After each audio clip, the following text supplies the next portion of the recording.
that is a complicated question, but I mean, I am I'm Nick Morales. I live in Malta most of my life. I lived a bit of time in Copenhagen as well for a couple of months, but I traveled a lot all over Europe. I even toured in America with my band Bila. I mean, I'm very passionate about music, about the music scene and culture, subcultures, festivals. I like all kinds of music, although I was brought up mostly for listening to punk and alternative music, but I like pop music, I like reggae. I also play in a reggae band called Manatapu as well. Well, I mean, that's my basically my music interest, you know. Obviously, I have other interests as well. Yes, I mean, basically, I try to survive doing things I love, which are music, organizing festivals, Okay. traveling with my bands. That, you know, so basically, that's how I survive these days, you know, just doing music things. I also used to do music videos for many years, management as well, and booking for bands. I also booked most of our tours abroad as well of my own bands. So yeah, basically I try to do a living by doing music stuff. I mean, I don't know. Well, obviously, people know me because I play in so many bands and I played so many shows. And obviously, my music was played on the radio, on TV. But I'm not the. There's people who are way more popular than me for sure. I mean, I'm known in the scene because obviously I'm the one who organizes a lot of events, and I also have a record label, KEWN Records. So I'm known in the scene, you know, but I wouldn't consider myself very famous. At the moment, the punk scene is very small. There was a time in the late 90s, early 2000s, when there was quite a healthy punk scene. Some bands are still lingering from that time, but like BNI, Better Is Not Included, and RAS, Rage Against Society. I had my band as well, we're called Drift, but with a PH, DRIPHT. And there was quite a healthy punk scene. Now, the punk scene we have at the moment is mixed with a lot of other styles. So it's not just punk, it's like punk mixed with grunge, punk mixed with hardcore, or with post rock. Everything is like just mixed together, you know, because we are so small that the indie crowd, the alternative punk, metal kind of all combines together kind of thing. So my festival, Rock the South, basically has all those styles in the festival, even hip hop. So it's like alternative rock, punk, metal, reggae, even sometimes like drum and bass and stuff like that. So it's a big mix-mash of things, you know. Yes, the Clash are one of my favorite all-time bands. Okay. For sure. No, we love them all. The English music scene. Yeah, Clash were a huge influence for my band, my punk band Drift. Yeah, Sex Pistols. Obviously, I used to listen to them when I was much younger, but I mean, they're not one of my favorite bands. But they're. I mean, it's cool, you know, what they did and stuff. I'm very interested in, and the Police and the Who. And Yeah. those bands were all huge influences in my life, you know, for sure. Well, I guess like everywhere else in the world, really.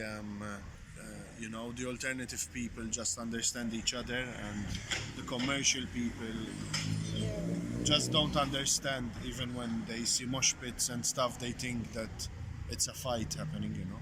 Yeah. So, like anywhere else in the world, I think, you know, just they don't mix together, and that is the beauty of it, because obviously We don't want to have commercial people at although actually lately some commercial, like people from the commercial scene, come to shows, so it can be possible as well. But these days, nowadays, everything changed, so many people are trying different things and going into the subculture, especially even with hip hop, when it's hip hop is mixing with darker music and heavier music, and there's all this, this trapcore, and I don't know, it's just like it's changing. Yeah, Bila is a punk hardcore sludgy band I play with. We used to have a girl as a drummer, Caroline. And we wrote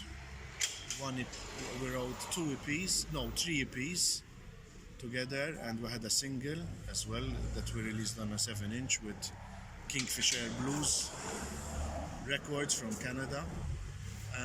We had the opportunity to tour around America as well with Staghorn, which are a post-metal band from the States, from the Midwest. It was an amazing experience. But now the lineup changed. Now we have Benji on drums, and we're becoming a bit heavier with our style, a bit more metal and doom in some moments, always with the punk attitude, even though the music is getting a bit heavier. We still feel we are a punk band because we're coming from the punk scene, and even we don't have like big setups, like metal bands. We're still just very punk and straightforward, and we are planning to record an album by the end of summer, maybe around September, with an English producer actually, and we're very looking forward to do that because I'm very excited about the new material, and hopefully we'll be able to tour America as well because we also sing in Maltese, and I think in America, I don't know what, like they really enjoyed our music. America's so big and there's so much opportunity for touring there.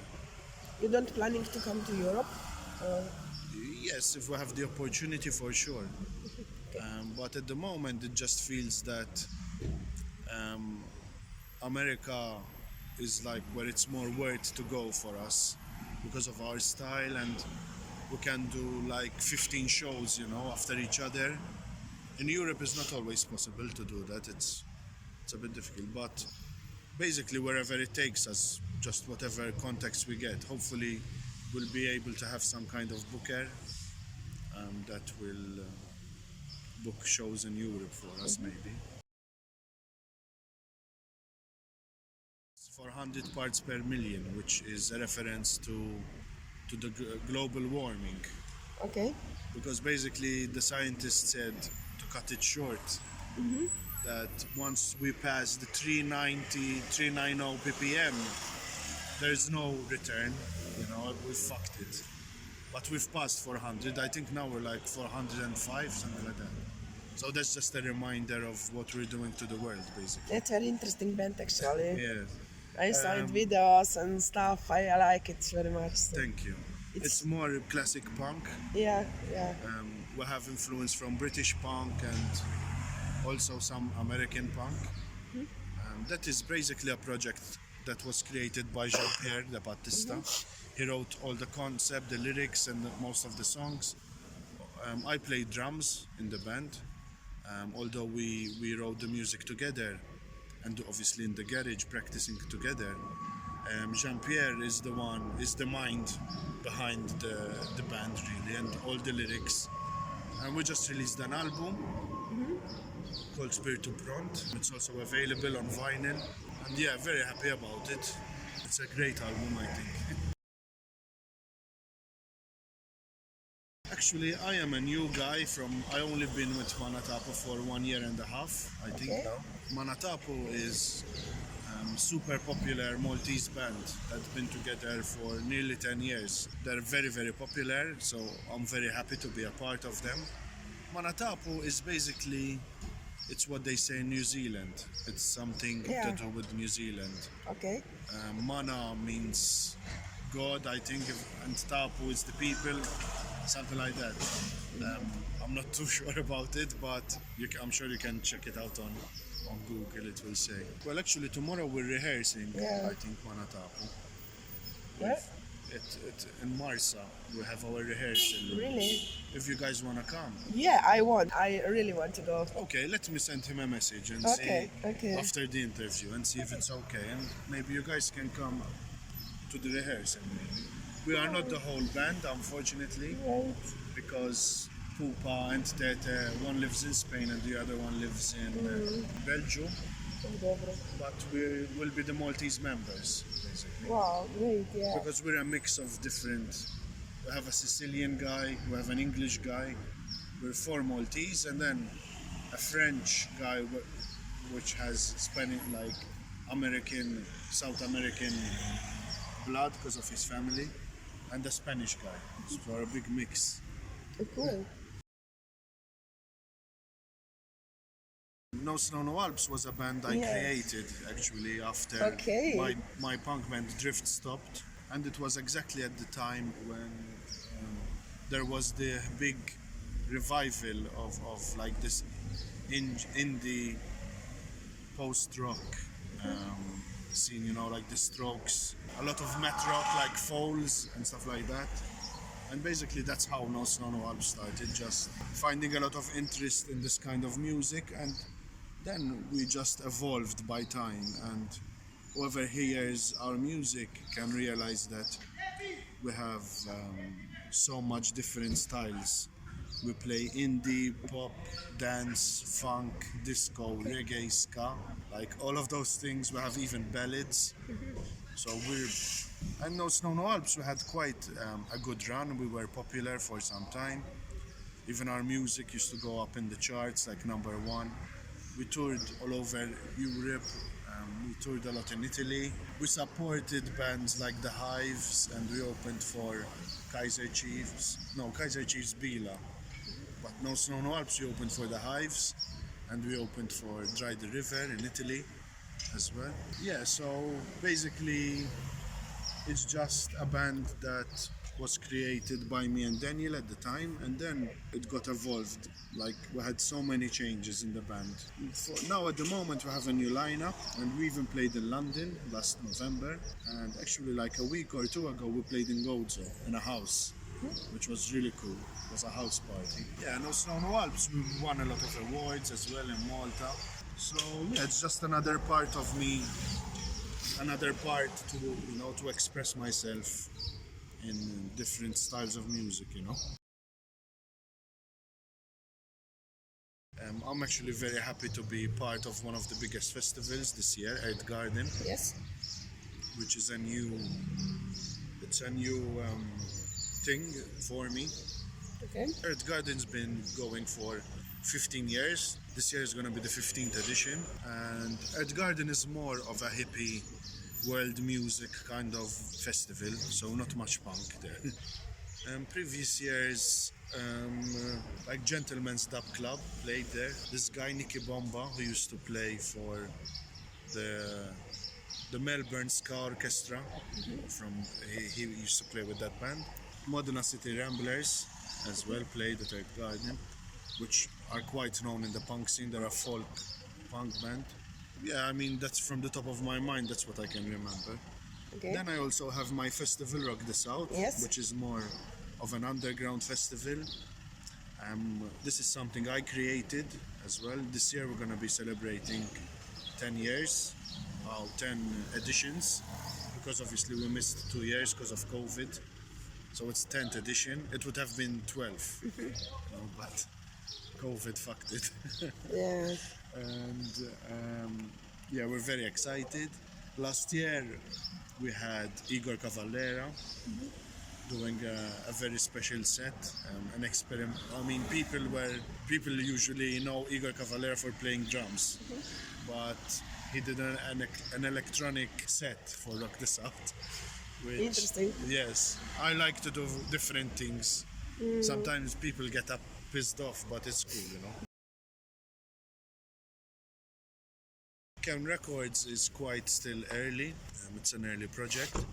For who knows, having a record label is not easy because these days it's very hard to sell music. But what we're trying to do is have a space where we can get our favorite local bands in a place, Okay. so that hopefully the more the record label becomes popular, there's also a platform where foreigners can go to, like, to one platform and see and be able to listen a wide variety of local underground music, you know. Yeah. We release punk music, we release also post-metal music, experimental music, so we're not stuck to one genre, but we like it to keep it underground for sure, Great. like not commercial, you know.